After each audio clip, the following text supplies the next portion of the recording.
So I know I've gone over this before, but I feel like so many people have issues with it. I get calls from customers, even other shops.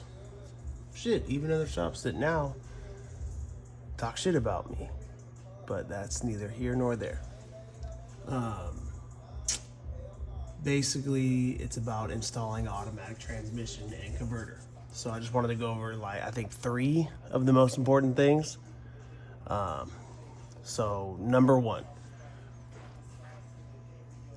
fill the converter first. I mean, they say at least half a quart.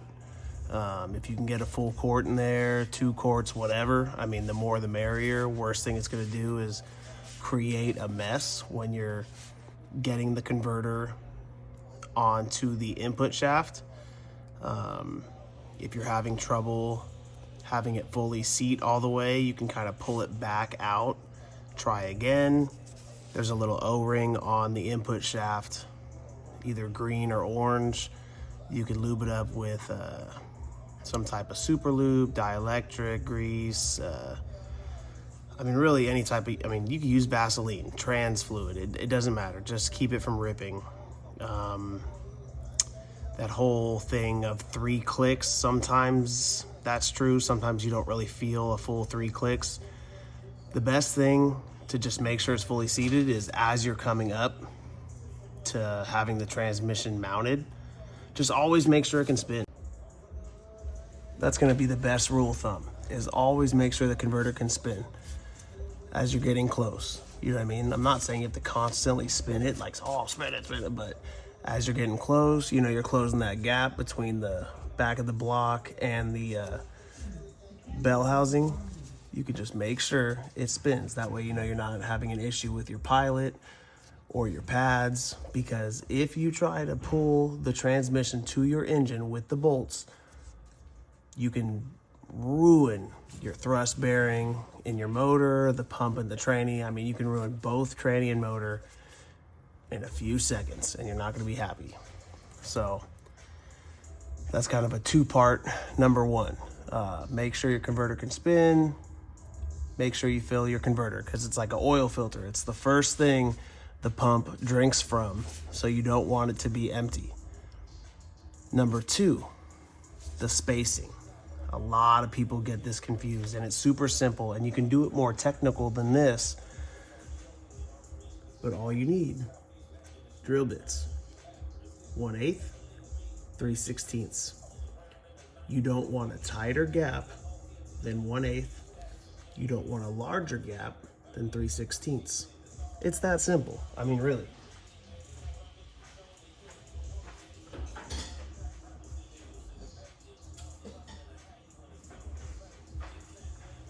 So all you want to do is just absolutely make sure, you don't want to bend the flex plate or anything, but just make sure the converter is all the way into the transmission pump. And then you take your high performance, super accurate measuring tools, and you just get them in between there. And if your flex plate's not completely flat, then spin the motor or spin the converter to where it would actually bolt up. Mine's gonna be right here because it's a multi-pattern flex plate.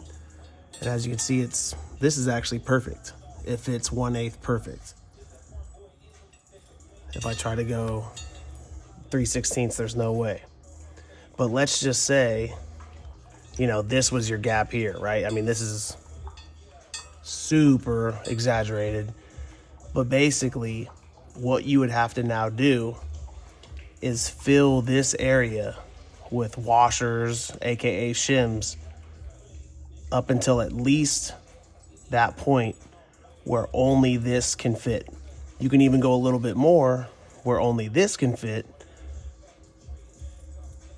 but that's the point of the washers or shims, because the whole premise behind this is when you pull, when you install the bolts, it's gonna pull the converter out of the transmission that much gap. It's obvious. So there's a gap right here, and then when you tighten it up. See what I'm saying? No more gap. So they want there to be that little bit of room. I mean, that's why they call it a flex plate. So you can't have too much out of the transmission, but you also can't have too little. So that's why the 1/8 to 3/16 is the sweet spot. Not too much pressure on the pump, not too much pressure on the thrust bearings and crankshaft, but also not too little where it's just pulled out and doing crazy stuff. So that's super important.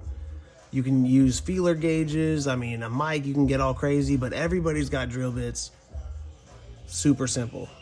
You can get longer ones. I mean, the 4L60s are a little bit harder to measure, but it's the same idea. Super simple. So that's that. The next point is going to be fluid level and filling, and it's super important. So in this one, we actually have an aftermarket low car dipstick. I'm pointing at the oil pan like an idiot, but same thing. Low car dipstick.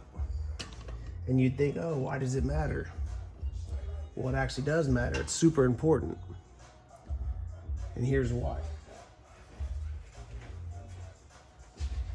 Just because you buy a dipstick for a 4L60 or 4L80 doesn't mean it's gonna, be perfect. It may fit, but it doesn't always mean it's correct. So anytime you do a different pan or a different dipstick, or even if everything's stock, it doesn't hurt to check. You always want to make sure. This one, it's really hard to see, but if you have a factory one, it's easier to see. I don't know if it's gonna focus, but there's a hot mark. Oh, right there. Top of the cross hatching, there's a line. It's for hot, basically maximum and minimum. Come on.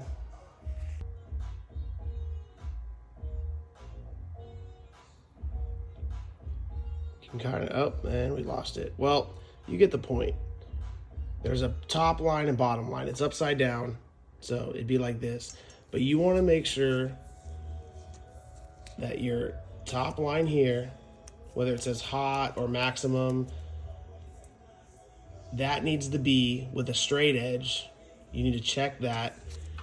It's going to be the same place right there where the silver meets the black.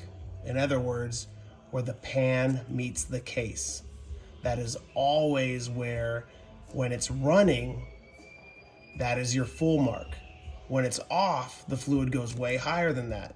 That's why if you've ever checked your transmission fluid when it's off, it's really high, but when it's running, that is the spot. Now, if your pan has a raised area here, like a higher deck, make sure you compensate for that. A lot of people get confused because some pans have a high corner here.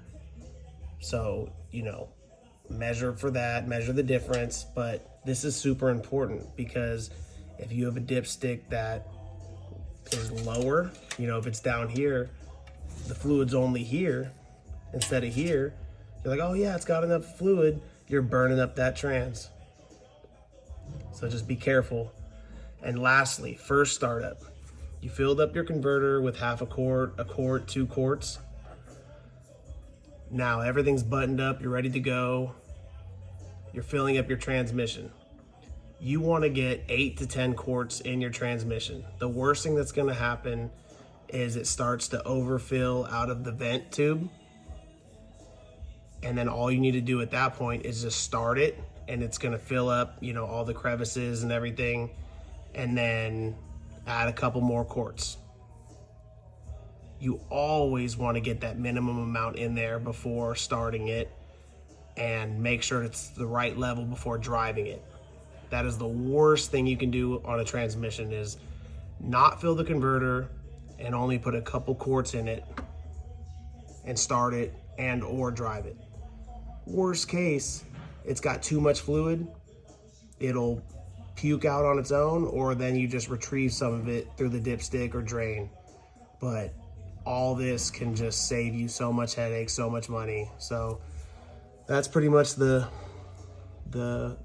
few points I wanted to go over today, because I see a lot of people make just small little mistakes because they don't know. It's maybe not their fault, but these little things could save you guys a lot of headaches. So I hope it helps somebody. Thanks for watching.